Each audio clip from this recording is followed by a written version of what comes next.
Comment déclarer que c'est fluide? Enfin, plutôt comment ajouter les valeurs qui permettent le changement en fonction de la taille de l'écran. Et donc là, tu vois que ça a été mis à jour pour C'est grand. Et toutes les polices sont fluides. Salut, je suis Grégoire Noyel, spécialiste WordPress et créateur de la première formation vidéo intégrale en français sur le full site editing. Aujourd'hui, j'ai décidé de partager avec toi certains de ces contenus. Alors, prêt à explorer le FSE avec moi? C'est parti!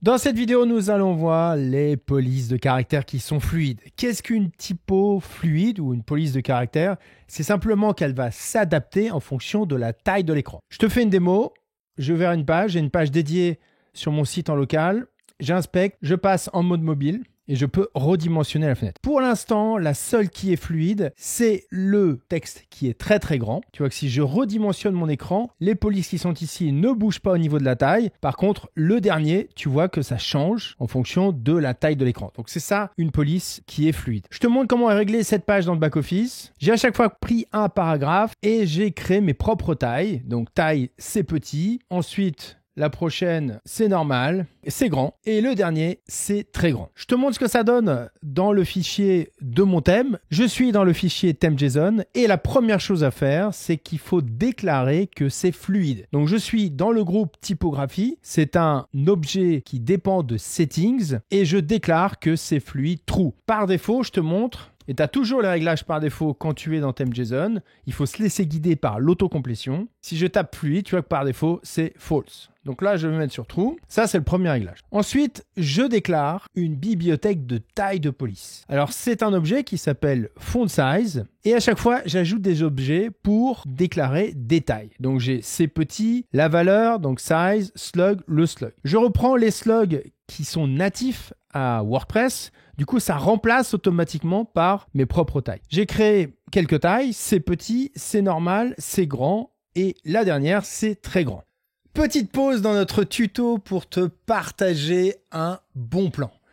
Chaque mois, je propose un live gratuit d'1 heure sur YouTube entièrement consacré au FSE, l'éditeur de site de WordPress. C'est une session interactive de 40 minutes où je partage mes astuces et réponds à tes questions en direct.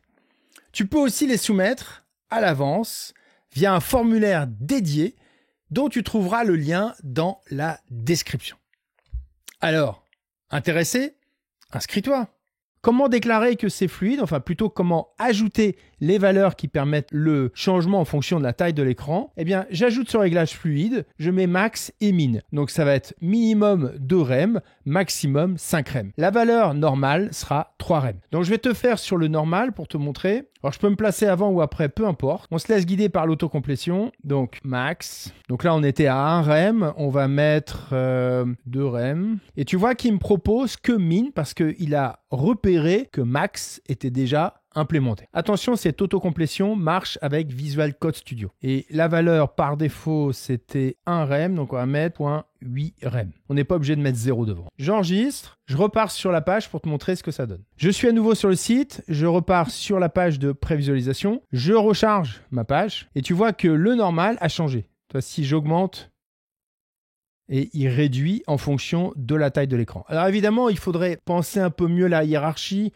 pour tous les éléments, mais pour l'instant, là, je te montre juste le principe. Après, tu peux l'appliquer à tous les réglages que tu aurais déjà installés. Donc, tu vois que le normal fonctionne. Je vais te refaire la même chose pour le grand. Je suis reparti dans Visual Code, autocomplétion. Attention, il me souligne, j'ai une erreur, j'ai oublié la virgule. 2 points. Dans l'objet, je déclare les deux. Donc max, tu vois, il me propose soit max ou min. Donc on était à 1.8, on va mettre 2.5 rem. Comme min, on était à 1.8, on va faire 1.5, 1.3.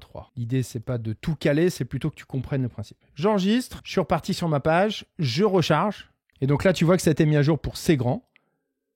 Et toutes les polices sont fluides, à part celle qui est c'est petit, mais voilà, ça sera la même logique. Ça, c'est une vraie avancée dans les thèmes qui reposent sur des blocs, donc les thèmes full site editing, parce que du coup, avec un réglage de base et qui est intégré automatiquement dans le back-office, on peut sans media query changer la taille des polices automatiquement en fonction de la taille d'écran.